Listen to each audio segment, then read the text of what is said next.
A União Europeia vai acabar? Essa pergunta tem assombrado toda a Europa há alguns anos, mas os problemas parecem a cada dia mais graves.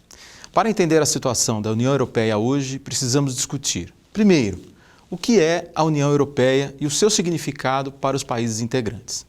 Segundo, como andam as sociedades europeias. Terceiro, o que vem a ser o Brexit. Quarto, a volta do nacionalismo europeu em vários países, que tem ganhado força crescente. Vamos começar nossa discussão pelo primeiro ponto. O que é a União Europeia? A União Europeia é uma união econômica e política que envolve 28 países europeus.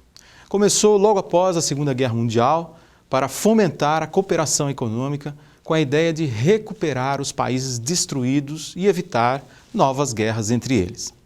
Desde então, a União Europeia tem incorporado novos países e se tornou um mercado único, permitindo que bens e pessoas se movimentem como se os Estados-membros fossem um só país.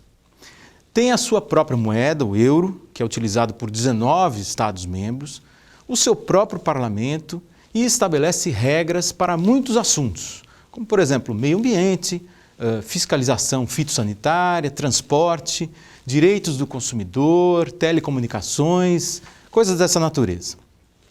Mas o estabelecimento do euro em 2002 foi um momento decisivo para a Europa. Por quê? Porque a Alemanha, que já era a economia mais competitiva do continente, se tornou a grande vencedora. O euro facilitou ainda mais as exportações dos alemães para os seus vizinhos. Com a moeda única, seus produtos ficaram mais baratos, o que destruiu a renda e o emprego nos outros países, especialmente na periferia da Europa, nos chamados PIGs, Portugal, Irlanda, Itália, Grécia e Espanha. Espanha, no caso, como a sigla é em inglês, é o S, da sigla PIGs. Esses países tiveram também que enfrentar a entrada de produtos chineses. Como vocês podem imaginar, isso gerou uma grande crise social em todos os países, à exceção da Alemanha. Esse é o nosso segundo ponto. A crise social gerada pelas importações baratas foi ampliada pelas regras rígidas da União Monetária, que proíbem o endividamento dos países membros e exigem cortes de benefícios sociais e de gastos do governo. Na maioria dos países da zona do euro, a renda ficou estagnada e o desemprego subiu, atingindo taxas muito elevadas que chegaram, por exemplo, a mais de 20% na Espanha. Vejam o caso da França, uma das maiores economias da zona do euro. Depois de anos de estagnação e alto desemprego, o país enfrenta enormes manifestações dos coletes amarelos, que por meses se reúnem para protestar contra a piora das condições de vida, a falta de emprego e de qualidade e de perspectiva. Vejam outro exemplo, o do Reino Unido. Hoje se resume a um centro financeiro importante que conecta os mercados financeiros dos Estados Unidos com os da Europa. Isso significa, na verdade, que a capacidade do país de gerar renda, impostos e emprego ficou muito limitada. O emprego público na Europa como um todo ainda representa quase 20%, o que ajuda muito a reduzir o desemprego.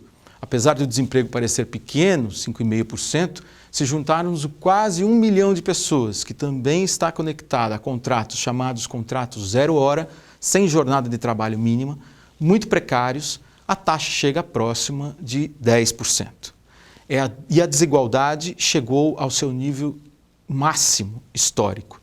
Os únicos que saíram bem foram os financistas ligados ao mercado financeiro londrino e os que vivem no seu entorno. Chefes de cozinha, consultores, mordomos, personal trainers e outros serviços ganham dinheiro, estes como nunca. Mas a grande maioria assistiu um declínio em seu padrão de vida. O sistema de saúde e educação, modelos de excelência no mundo, estão em crise. Imagine só que há cidades na Inglaterra tão empobrecidas que nem farmácias e padarias têm mais. Esta é a situação mais sentida nas antigas áreas industriais e no interior da Inglaterra. Essa situação nos leva ao terceiro ponto. O que vem a ser o Brexit e o que pretendem os nacionalistas europeus? Em junho de 2016, o então primeiro-ministro do Reino Unido, David Cameron, propôs um plebiscito sobre a permanência ou não do Reino Unido na União Europeia. Cameron pensava que obteria uma vitória que o manteria no cargo por muitos anos. Quando a opção pela saída da União Europeia ganhou o plebiscito por 52% a 48%, o resultado surpreendeu a todos e mostrou o quanto o país estava dividido. Como podemos entender a vitória do Brexit, da saída da Grã-Bretanha da União Europeia? Claramente como um voto de protesto contra uma situação política em que ninguém apresentava soluções para a vida das pessoas, na qual os partidos pedem cada vez mais sacrifícios de todos. Os bem-sucedidos, os financistas e os que trabalham para eles queriam ficar na União Europeia. O resto, a maioria, não aguentava mais a piora das condições de vida, a falta de alternativas e uma montanha de regulamentações impostas pelos burocratas de Bruxelas, sede da União Europeia. Se olharmos para a votação nas diversas regiões, a situação é clara. O país inteiro, salvo a região ao redor da capital Londres, votou pela saída. Quando a Grã-Bretanha deixará a União Europeia, ainda não está claro, muito menos como será esse processo. Não nos esqueçamos que são mais de 40 anos de tratados e acordos cobrindo milhares de assuntos diferentes. A questão dos tratados comerciais é especialmente complicada.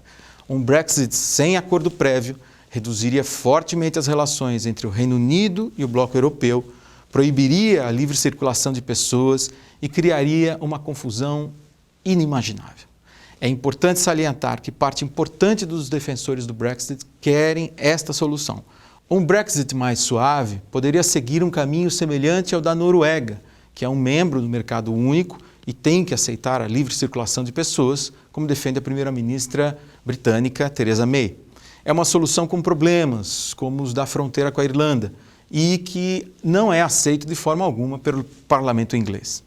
De outro lado, os alemães querem deixar o Reino Unido completamente fora da União Europeia, para usar isso como um aviso aos outros países membros.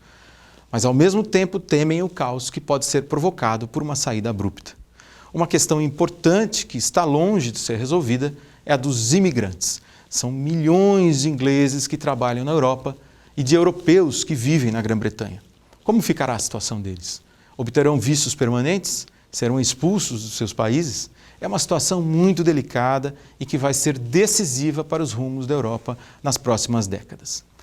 Quarto e último ponto, um bom exemplo da volta dos nacionalismos europeus é a Itália, com a vitória da antiga Liga Norte, separatista e proto-fascista, aliado ao movimento Cinco Estrelas, claramente populista e anti-europeu. O mesmo fenômeno ocorre em vários países da Europa do Leste, como a Polônia e a Hungria, por exemplo. Por isso, as próximas eleições para o Parlamento Europeu são ainda decisivas para o futuro da União Europeia.